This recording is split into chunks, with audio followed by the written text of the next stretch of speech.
electricity meter. In this one then, what we're going to be looking at is another coin operated prepayment meter. What you can see there up in front of the camera is the padlock, which is on the coin box, okay, which is a special coin box, and also is a special padlock, okay, because that padlock was an electricity board issue. As you can see on the front there, it says Southern Electricity Board, okay, that's Southern as in United Kingdom. We shall be discussing that padlock in its own little dedicated video a bit later on. That padlock does not belong to that meter. I just decided to put it on there as an opening shot, and thus as a little teaser for future videos. Okay, and I shall be discussing that padlock in great detail in another video on another day, and it'll have its own little dedicated video. For now then, what we're going to be looking at is the Ferranti FPQ-102. This instrument, as you can see by the sheer size of that coin box, it is a double level coin box.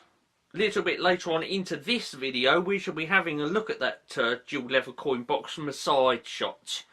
For now though, we're going to be concentrating on the electricity meter itself, which is right there. There's a few bits and pieces up on top of that instrument, and we should be looking at those shortly.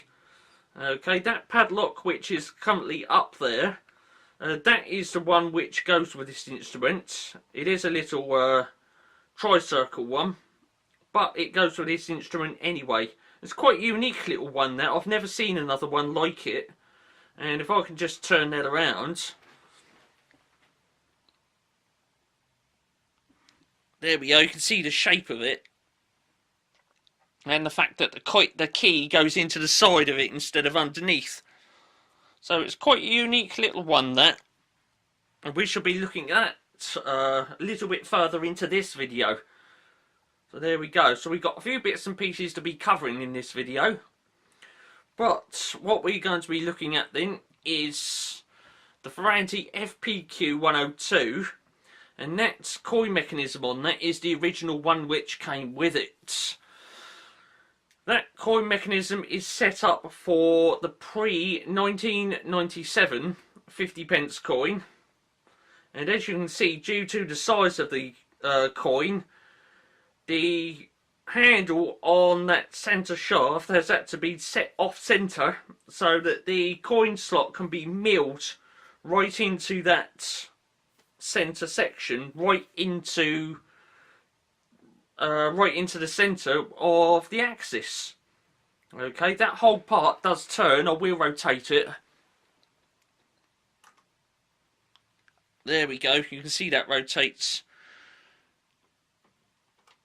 Okay, so that whole part rotates. It's just that the coin that goes in there is that wide that they've had to mill that section right back into the handle and offset the handle over to the right a bit like that. Original coin mechanism, that pre-1997 50 pence coin. There are a couple on top of the instrument, so we shall have a look at those later. Ferranti FPQ-102 then, let's zoom in on it. Even though this says that it is a Smith type, it is actually Ferranti. I will just lower that camera down a bit. Sorry about it being wobbly and all that lot, but that's the tripod for you. Okay, so there we go, it is Ferranti. And it says on it, even though it does say Smith type, it is actually Ferranti. So it's the FPQ-102 then. The characteristics for this one is 240 volts, 50 Hz alternation frequency, single phase, 2 wire. Loading capacity is 20 to 60 amps, and as with like a lot of Ferranti instruments, the load wheel characteristic is 225 revolutions per kilowatt hour. This instrument, I've never used it. It was just purchased to go in the collection. The interesting thing is with this one, it was purchased on a classified newspaper advertisement back in the mid-1990s. So I had no idea what it looked like. I didn't even know the make and model. It was just advertised as a 50p meter. Okay. I actually had the person deliver it to me, and when I saw it in the back of his car, I thought, yes, I'm right, I'm having that. It looks a very nice instrument. It's got its original specification plate in there. Original coin mechanism, and that coin box is the one that came with it. Okay. Like I say, that either padlock, which is shown in this video, did not come with that coin box or the meter. Okay, I had to supply those separately. Going over to that centre window then, it's the usual layout, as like you would find on the Ferranti F2K50B, maybe even on some Smith meters, like the APR and the APM. At the bottom then, we've got the coin register. It has been reset to 0 by myself, as has the unused units. Now then, this instrument, as it says in the top of the centre window, it says set at, and then you've got A and B rates. This one has been set onto the B rate. Okay, so we shall be reading the inner red scale on that unused units dial. We got 0 down the bottom then, and then we've got 20. Now each marker in between is 4 kilowatt hours or 4 units. So it goes 4, 8, 12, 16, 20. And then we've got 20, 40, 16, 80. As we like with other Smith meters and Ferranti meters, this one also has the little gate in the coin mechanism. And what happens there is, if that pointer goes into the red section on the unused units, there's a little gate which blocks the outlets of the coin mechanism. And that is so as to prevent the unused units from being overwound, which would cause damage to the instrument and the consequential loss of prepaid credit.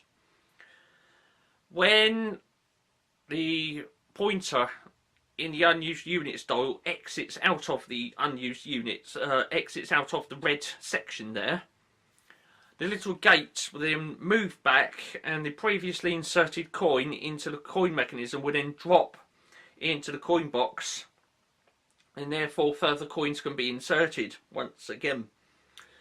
Okay, now the outer scale on that is the A rate, the outer black scale, and again at the bottom we got 0, and then we got 5. Each marking in between is 1 unit, so it goes 1, 2, 3, 4, 5, and then we got 5, 10, 15 and 20.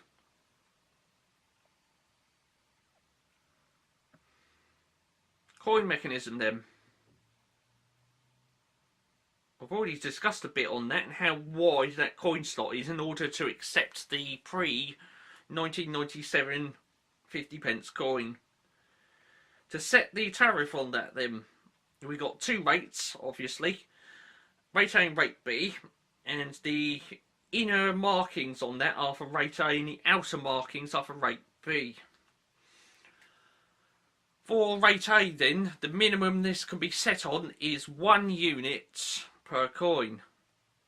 The maximum is 4.7.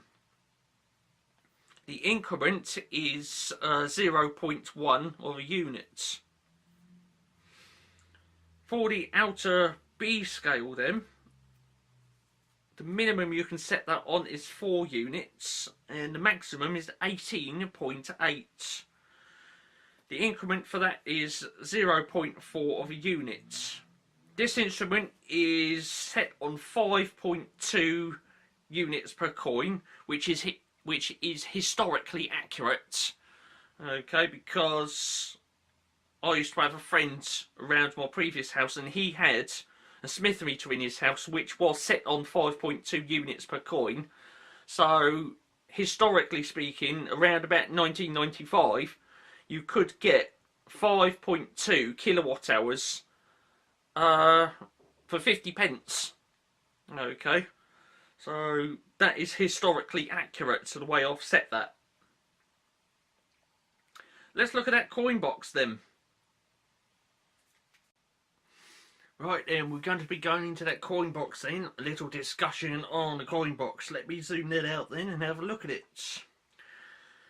This instrument, it does accept the larger square type of coin box, but by the mid-90s, well, when I say mid-90s, I should say mid-80s, okay? By mid-90s, a lot of these instruments were phased out anyway and replaced by electronic key type meters. So by the mid-80s, it was found that in some households, even the larger square type of coin box wasn't big enough. Okay, so a even larger coin box was designed and made, but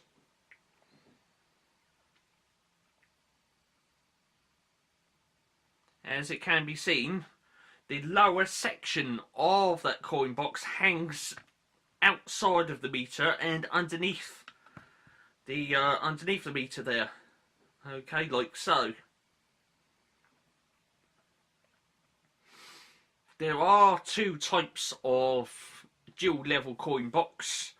What you're looking at there is the type of dual level coin box which is suited for the large square type of coin box. Okay, some instruments, the earlier instruments, they had a rectangular coin box, and there is a dual level coin box suited for such instruments. Okay, you obviously cannot put that coin box that you see there into a meter that only accepts a small rectangular coin box, and of course vice versa. The coin box that has the small rectangular section at the top cannot go in there into that meter you see there, and so therefore they are incompatible with each other, which is probably why there's two variants. Okay, so what we're looking at there then is a dual level coin box for a Ferranti or Smith meter. Okay, it would have worked in either instrument, and that coin box came along with that. So there we go.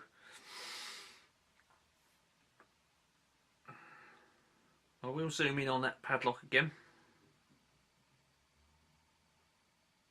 There we are. There's the original electricity board issue coin box.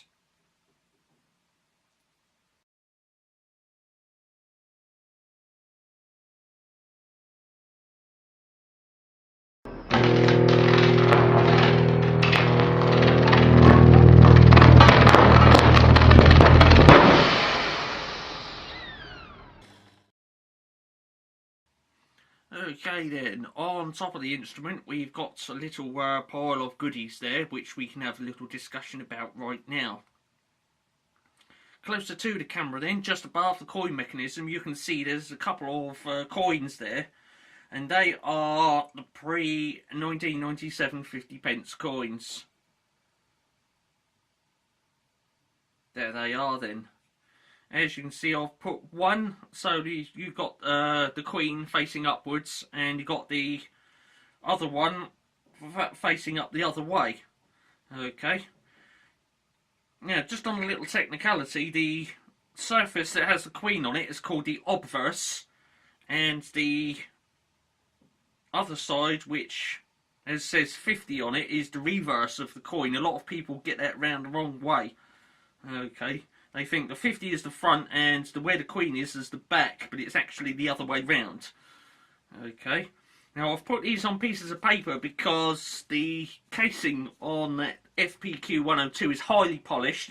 It's been cleaned up and fully restored, and is in tip-top, nice minty condition. So I've put pieces of paper underneath there because I don't want the top of the case to be scratched. Okay, it was a well-known and common practice just to leave a pile of coins on top of the electricity meter, so that whenever it's switched off, someone would just come along, snatch one of the coins and thrust it into the coin slot that's on the front. As such, some well-used instruments would be all scuffed and scratched on top, particularly around where the coin mechanism is. Just over from that then, we've got that little padlock which we had a look at earlier. I'm just trying to adjust this tripod. And again, that's been supplied by myself. It didn't come along with it. It's a funny little unique padlock because the key goes into the side of it. Okay, there we go. It says tri-circle on it, trademark. As if this camera will focus, which hopefully it will, because if it doesn't, I'm going to have to use the manual focus. Okay, that's just not doing that, is it?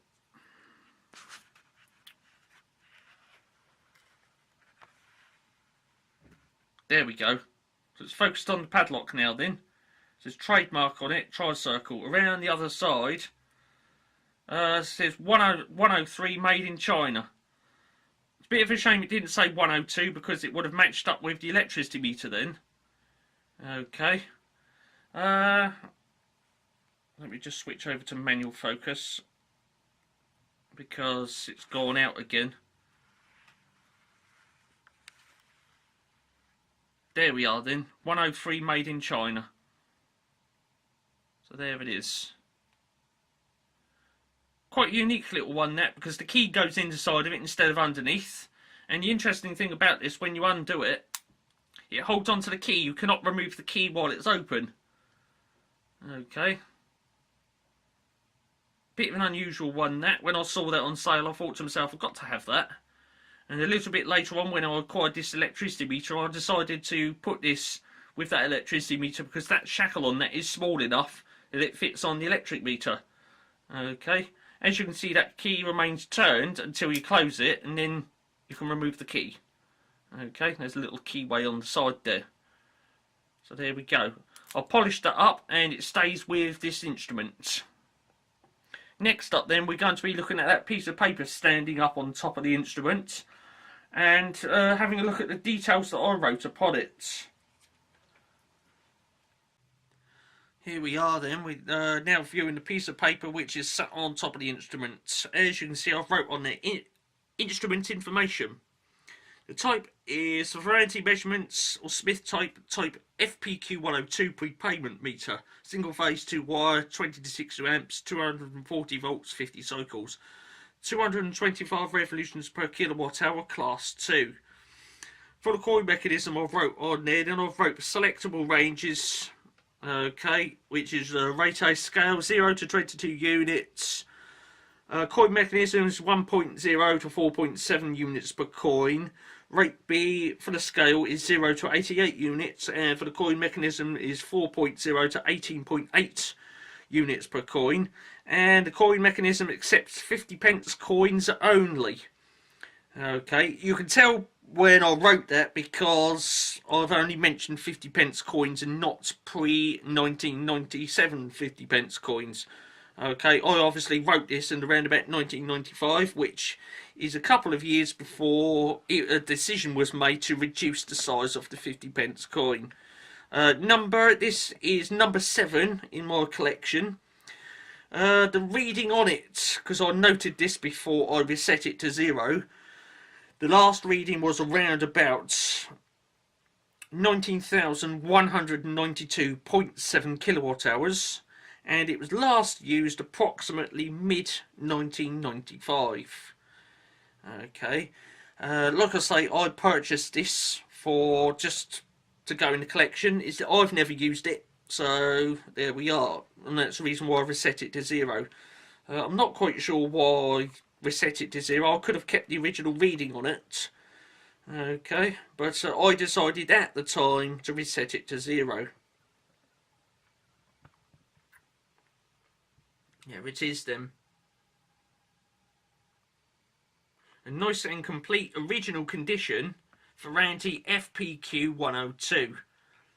Okay, with a original 50 pence coin mechanism suited for the pre-1997 50 pence coin. I'd like to say thanks for tuning in to watch this one. A little bit later on, there's going to be more electricity meter videos coming up.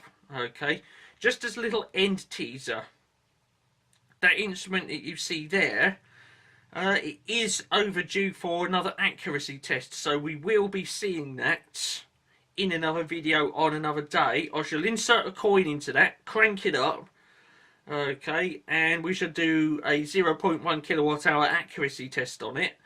And in that video you will obviously see a little bit of load wheel action, which will be most wonderful.